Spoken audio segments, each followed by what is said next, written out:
और आपने भी ये नहीं कहा कि बड़ा गांव में आप क्यों नहीं घुस सकते, आपने भी नहीं रोका। तो जो नियम बड़ा गांव के लिए है वही नियम कल्याण बिघा के लिए भी है। ये अलग नियम का है, बता रहे हैं। मुझे कह लीजिए सर, कल्याण बिघा में हम क्यों नहीं जा सकते ये बता दीजिए, और कुछ नहीं। हमको लिख के दे दीजिए। आपकी बात का जवाब एज पर ला सर, ये एसेस करना हमारी ड्यूटी भी है, रिस्पॉन्सिबिलिटी भी है, और ये मेरा पावर भी है। ठीक है कि जो सुरक्षित कार्यक्रम आपने हमें घोषित दिया है, लिख करके भी दिया, जिसकी अनुमति भी प्रशासन ने दी है आपको, कि वो सही तरीके से संपन्न हो, आपका सही रूट जो है वो निर्धारित हो जी, और सुरक्षित जो है सारा कार्यक्रम हो सर। आप तो प्लीज आपके सहयोग के लिए धन्यवाद सर। बस किस कानून के तहत आप हमको कल्याण बिघा जाने के लिए रोक रहे हो, लिख के दे दीजिए। मैं क्या कह रहा हूँ, आप समझ लिख के दे दीजिए, समझ लीजिए, लिख के दीजिएगा ना। आपने फिर वहाँ क्यों लिखा था, फिर जैसे श्रम कल्याण में आपने परमिशन दिया, या सभा है वहाँ। हाँ तो सभा है तो आप वही करिए ना। तो क्या है, आप पीछे का आप नहीं रोक दीजिएगा, आप रोक दीजिएगा सर। मेरी बात आप हमको रोक दीजिएगा। आप भी एसडीएम है, तो आप यहाँ हमको गाँव में हमको आने के लिए आपसे परमिशन लेना पड़ेगा। आपने कहा नहीं, आप एसडीएम हो तो आप परमिशन तो लॉ एंड ऑर्डर होगा तो आप कौन जिम्मेदार है? अरे आप लॉ एंड ऑर्डर के यहाँ पुरोधा बन रहे हैं। हम पिछले गांव में गए थे, लॉ एंड ऑर्डर नहीं हुआ, तो उसका भी आपने सूचना नहीं दिया, दिया। आ ही रहे थे। आप वहाँ क्यों नहीं पकड़े, वहाँ क्यों नहीं रोके? आपके जिला अध्यक्ष से अरे सुनिए, ये सुनिए ना, रुकिए, बताइए। अभी आप ज्यादा सुनिए, मुख्यमंत्री के जिला में एसडीएम हो गए हैं तो राजनेता मत बनिए, बन रहे हैं। मैं सुन रहा हूँ आपके बारे में। आप किस अधिकार के तहत हमको किसी गांव में जाने के लिए रोकना है, वो लिख के दे दीजिए, लिख के दीजिए, आपका परमिशन लिख के दीजिए। राष्ट्रपति शासन है क्या? गाँव में जाने के लिए परमिशन हो, गाँव में जाने के लिए गाँव में नहीं जा सकते हैं।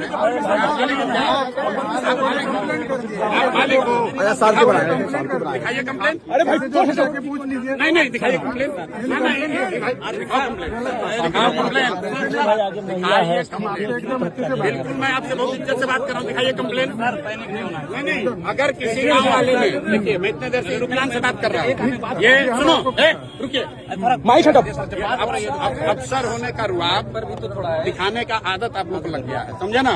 और आपसे कम पढ़े लिखे और अफसर नहीं है हम रोज पूरा बिहार में घूम रहे हैं, आपसे पूछ कर नहीं घूमेंगे। अरे आप अभी आपको इतना नहीं पावर सरकार ने संविधान ने दिया, क्या रोक दीजिएगा? नहीं, बेकार दिमाग मत करो, आप रोक लीजिएगा, आप रोक लीजिएगा। सही बात आप हमको समझाओगे। डीएम साहब से बात करो, प्लीज। अगर आपको उलझना है, नहीं सर, क्यों उलझना चाहते हो आप? इससे बचाना आपका भी काम है।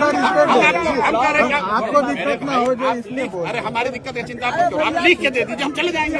तो जो मांग रहे हैं वही कीजिए ना। लिख के दीजिए, कहाँ चीज कर लिख रहे के हैं दीजिए, हम लोग? लिख के दीजिए, तो कर रहे हैं, अकेले भी हम चल जाएंगे। काम नहीं करे क्या? नहीं कोई नहीं बात, पीछे हो जाइए, हम आप काम कर रहे हैं, हम छोड़ देंगे। कोई नहीं बात। आप दीजिए हमारे, आप लोगों को बुला के धमकी देते हो, धमकी दोगे? नहीं, मतलब एसडीएम है, आप लोगों को बुला के पॉलिटिशियन बनना चाहते हैं भैया? आप लोगों को बुला के धमकी दे रहे हो।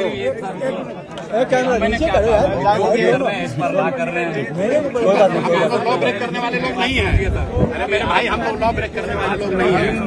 सर ये बताइए, हमको रोकना होता था, हम बिहार शरीफ में रोक देंगे। आपके रोकने से रुकेगा? नहीं तो हम बोल रहे हैं ना, आपके रोकने से रुकेगा? आप तो बड़े नेता है ना, सीधे पॉलिटिशियन आप हम बिहार के साधारण लड़के हैं, और आप अभी प्रशासन में आए हो कि प्रशासन को चलाया, विधान से रहो, विधान से रहो।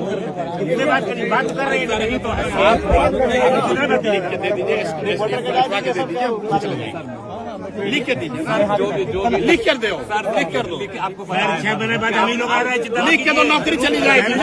कानून बात कर रहे हैं, लिख के दीजिए। तो आप नेता, हम थोड़ी कुछ ना, अरे भाई आप लिख के दीजिए, क्यों नहीं जा सकते?